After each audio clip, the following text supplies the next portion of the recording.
6월 21일 금요일입니다. 6월도 이제 하순을 향해 가고 있습니다. 더욱 건강하고 성령으로 충만한 하루하루가 되시기를 축복합니다. 오늘 함께 묵상할 말씀은요, 열왕기하 2장 1절에서 14절입니다.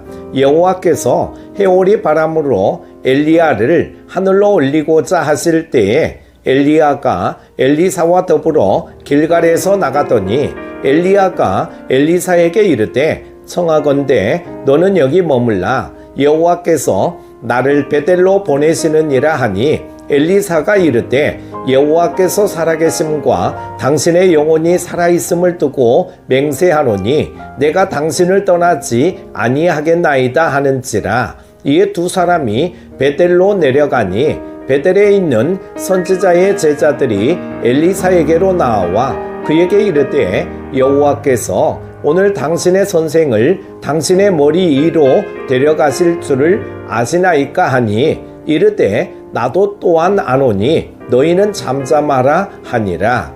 엘리야가 그에게 이르되 엘리사야 청하건대 너는 여기 머물라. 여호와께서 나를 여리고로 보내시느니라. 엘리사가 이르되 여호와께서 살아계심과 당신의 영혼이 살아있음을 두고 맹세하노니 내가 당신을 떠나지 아니하겠나이다 하니라. 그들이 여리고에 이르매 여리고에 있는 선지자의 제자들이 엘리사에게 나와 이르되 여호와께서 오늘 당신의 선생을 당신의 머리 위로 데려가실 줄을 아시나이까 하니 엘리사가 이르되 나도 아노니 너희는 잠잠하라. 엘리야가 또 엘리사에게 이르되 청하건대 너는 여기 머물라. 여호와께서 나를 요단으로 보내시느니라 하니 그가 이르되 여호와께서 살아계심과 당신의 영혼이 살아있음을 두고 맹세하노니 내가 당신을 떠나지 아니하겠나이다 하는지라.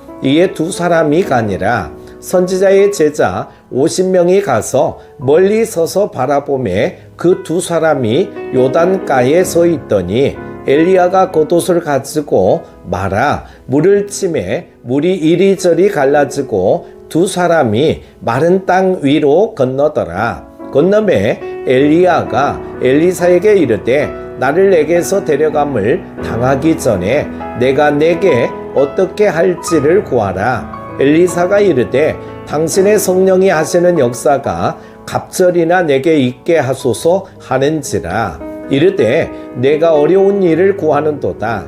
그러나 나를 내게서 데려가시는 것을 내가 보면 그 일이 내게 이루어지려니와 그렇지 아니하면 이루어지지 아니하리라 하고 두 사람이 길을 가며 말하더니 불수레와 불말들이 두 사람을 갈라놓고 엘리야가 회오리 바람으로 하늘로 올라가더라. 엘리사가 보고 소리 지르되 내 아버지여 내 아버지여 이스라엘의 병거와 그 마병이여 하더니 다시 보이지 아니하는지라. 이에 엘리사가 자기의 옷을 잡아 둘로 찢고 엘리야의 몸에서 떨어진 겉옷을 주워 가지고 돌아와 요단 언덕에 서서 엘리야의 몸에서 떨어진 그의 겉옷을 가지고 물을 치며 이르되 엘리야의 하나님 여호와는 어디 계시나이까 하고 그도 물을 치매 물이 이리저리 갈라지고 엘리사가 건너니라. 아멘. 십자가의 역설은 고난과 기쁨, 죽음과 생명이 공존한다는 것입니다. 사명의 삶도 마찬가지입니다. 십자가의 고난만 보면 고생이지만 그 능력을 생각하면 더 없는 영광입니다. 엘리야의 사명이 엘리사에게로 이어지는 과정은 부담스러운 사명의 길이 큰 기대감으로 바뀌는 과정이었습니다. 엘리야는 이스라엘의 가장 위대한 선지자입니다. 그가 기도했을 때 3년 반 동안 땅에서 비가 오지 않을 정도였고 죽은 사람이 되살아나기도 했습니다. 이런 엘리야의 뒤를 이어 하나님의 사명을 감당한다는 것은 쉬운 일이 아닐 뿐더러 십자가 짐 같은 고생과 부담됨은 불보듯 뻔한 일입니다.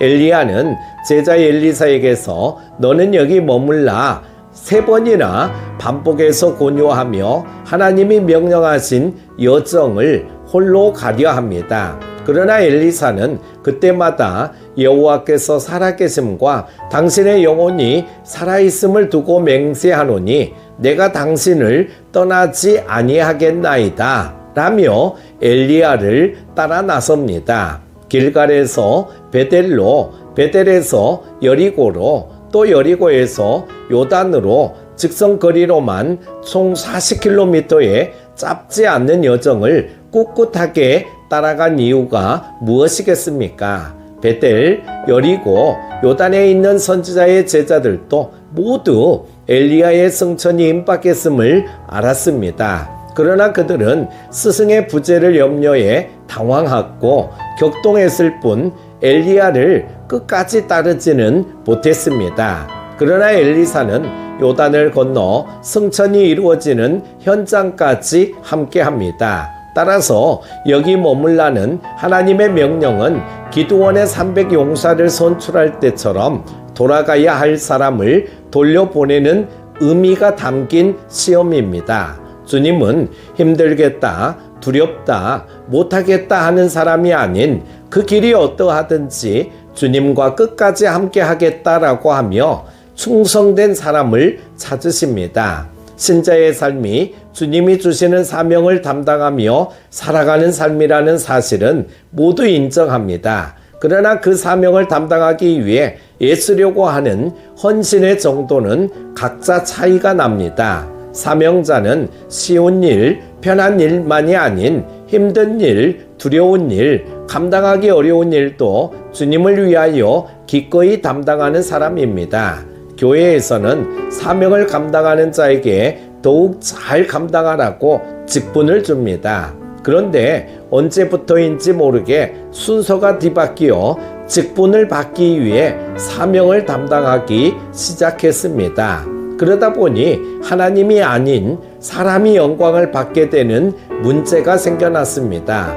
엘리사는 따라오지 말라는 엘리야를 끝까지 따라갑니다. 그러고 나서는 바라는 것을 구해보라는 엘리야에게 조금도 주저함 없이 엘리야가 가진 능력의 갑절을 원하고 있습니다.